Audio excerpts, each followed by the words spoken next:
Hello friend, नमस्ते, राधे राधे। कैसे हैं आप सब? उम्मीद करते हैं अच्छे होंगे, मस्त होंगे। मैं अपेक्षा सिंह आपका स्वागत करती हूं अपेक्षा एडिटरी में। आज हम पढ़ेंगे कुलपति मिश्र, जो कि कवि हैं, और हमने पिछले क्लास में पढ़ लिया था यहाँ तक, और आज हम यहाँ कुलपति मिश्र से पढ़ेंगे। अगर आपने पिछली क्लास नहीं देखी है तो देख लीजिएगा, तभी आपको समझ में आएगा। चलते हैं। पहले कवि हैं कुलपति मिश्र, और इनका जन्म हुआ है कब? 1630 में। कहाँ हुआ था? आगरा में हुआ था। इनके पिता का नाम क्या था? परशुराम था चौबे। ठीक। और इनका घराना था मधुर चौबे। संप्रदाय थे ध्वनि वाणी संप्रदाय रसवाड़ी, और मृत्यु इनकी हुई थी 1700 में। और आश्रयदाता ये थे राम सिंह के, और बिहारी काल के ये मौजा थे। ठीक। आगे बढ़ते हैं। नेक्स्ट है रस काव्य, जो कि 1670 में हुआ था। दुर्ग भक्ति तरंगिणी और संग्राम सार द्रोण पर्व 1686 में। मुक्ति तरंगिणी 1680 में।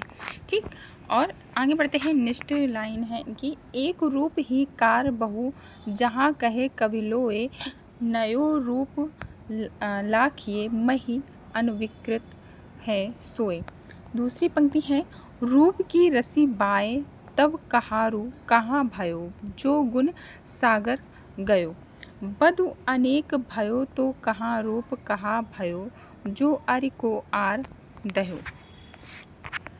पंक्ति है, हाथी तुरंग भयो तो कहाँ रू कहाँ भयो, जगन्नाथ और संसधायो, लालन शाल तियो तो कहाँ रू कहाँ भयो, जो जगनी भयो।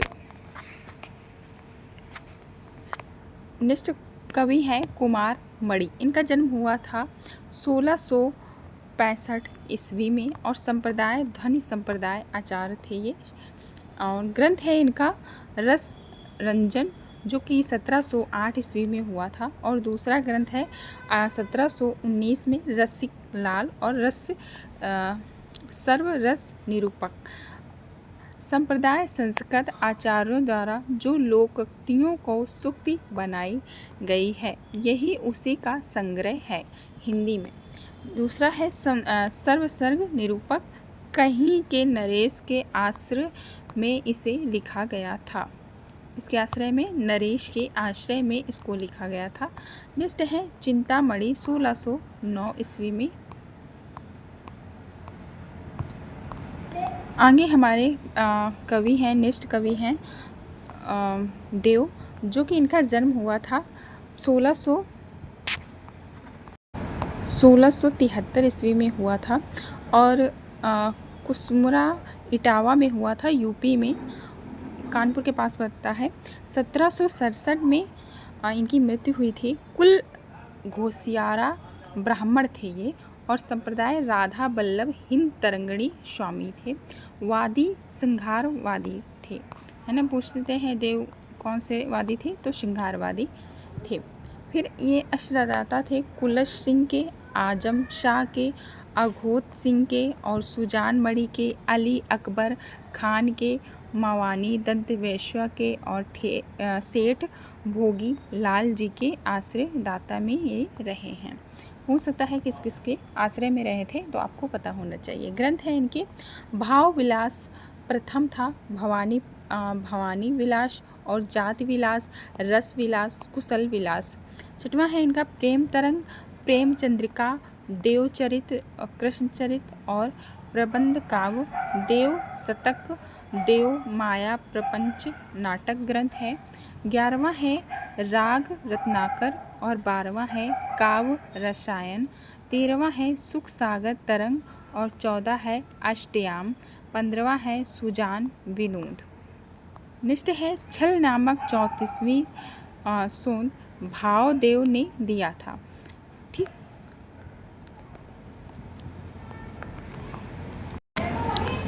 नेक्स्ट पंक्ति है इनकी, देव माया प्रपंच के काव्य रसायक को, और दूसरा है देव ने करनी भी आचारदाता को संप्रोदित न हुआ किया था। इम्पोर्टेंट लाइन्स हैं इनकी कुछ। कवि देव आचार्य कवि और दोनों रूपों में प्रसिद्ध हैं। महाकवि आचार्य और कवि दोनों रूपों में प्रसिद्ध हैं। दूसरी लाइन है, देव हिंद तरंगिणी वासिनी स्वामी के अनन्य संप्रदाय में दुहित थे। मानवी श्रीवन में विपत्ति के थपेड़े पड़ने के बाद वो देव हुए और मूलतः श्रृंगारवादी रसवादी हो गए। क्या हुआ था? मूलतः क्या हो गए थे? वो श्रृंगारवादी और रसवादी हो गए थे। नेक्स्ट है, आचार्य विश्वनाथ त्रिपाठी ने देव को आचार्य मूलतः कवि माना है। पूछेगा कि विश्वनाथ त्रिपाठी ने देव को क्या माना है, तो आपको पता होना चाहिए आचार्य मूलतः देव कवि माना है। कुछ है इनका। नेक्स्ट पॉइंट है, देव के आश्रयदाताओं के निवास स्थान पर लिखे गए हैं। आश्रयदाता स्थान और समर्पित ग्रंथ। ये आश्रयदाता किसके थे? कुशल सिंह के थे। स्थान था फूफत रिसायत कानपुर में और कुशल विलास इनका ग्रंथ था। ठीक। नेक्स्ट है, आश्रयदाता थे ये भवानी दत्त वैश्य के और ये है चरकपति नरेश के भतीजे सीताराम जी थे। संप्रति ग्रंथ है इनका भवानी विलास। नेक्स्ट है उधोत सिंह के आश्रयदाता भी रहे हैं।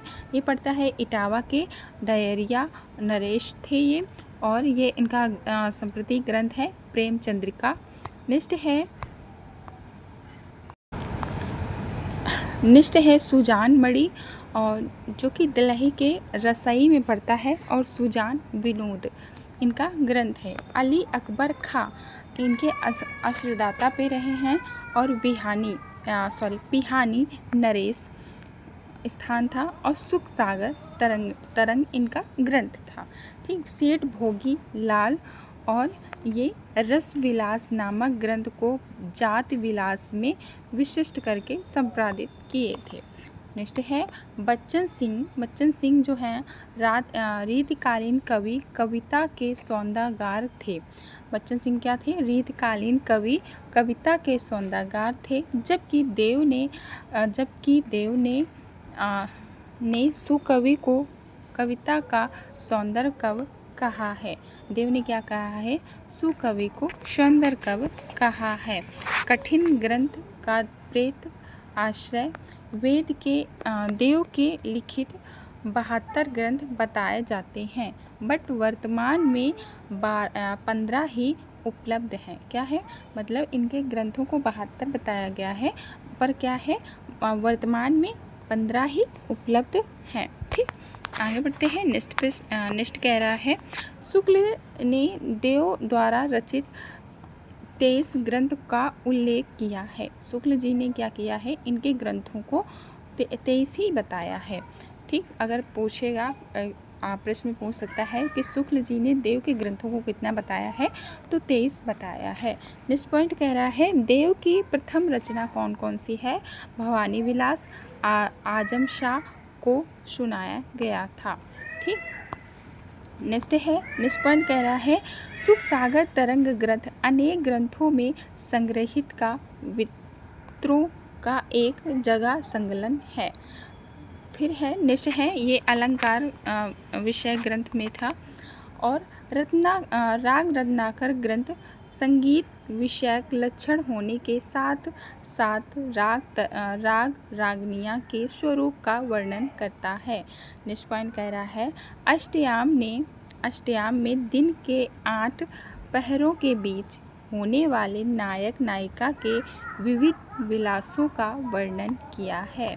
ठीक। नेक्स्ट कह रहा है, नेक्स्ट पॉइंट, देव शतक आध्यात्मिक संबंधी ग्रंथ हैं, जिसमें आध्यात्मिक संसार की झांकियाँ देते हुए भौतिक संरचना को श्रेष्ठ बताया गया है। नेक्स्ट पॉइंट कह रहा है, देवचरित है, जो कि इसमें दिया गया है कृष्ण के जीवन से संबंधित प्रबंध काव्य हैं। ठीक। देवचरित में क्या है? जैसे पूछेगा प्रश्न कि देवचरित किससे संबंधित है, तो आपको पता होना चाहिए कि कृष्ण के जीवन से संबंधित है। ठीक। ऐसे भी पूछ सकता है कि कृष्ण के जीवन से संबंधित कौन सा ग्रंथ है, तो देवचरित है। नेक्स्ट है, देव माया प्रपंच ये क्या है? नाटक ग्रंथ है। नेक्स्ट पॉइंट कह रहा है जात विलास रास विलास सुख सागर तरंग देव है, नायिका भेद संबंधित ग्रंथ है। नेक्स्ट पॉइंट हमारा कह रहा है सुख सागर तरंग को देव का अंतिम लक्षण ग्रंथ माना जाता है। आज के लिए इतना ही, मिलते हैं नेक्स्ट क्लास में। तब तक के लिए बाय बाय, टेक केयर, अपना और अपनों का ख्याल रखें। आज इतना ही पढ़ाएंगे, मेरी तबीयत थोड़ी सही नहीं है। Bye bye, good night.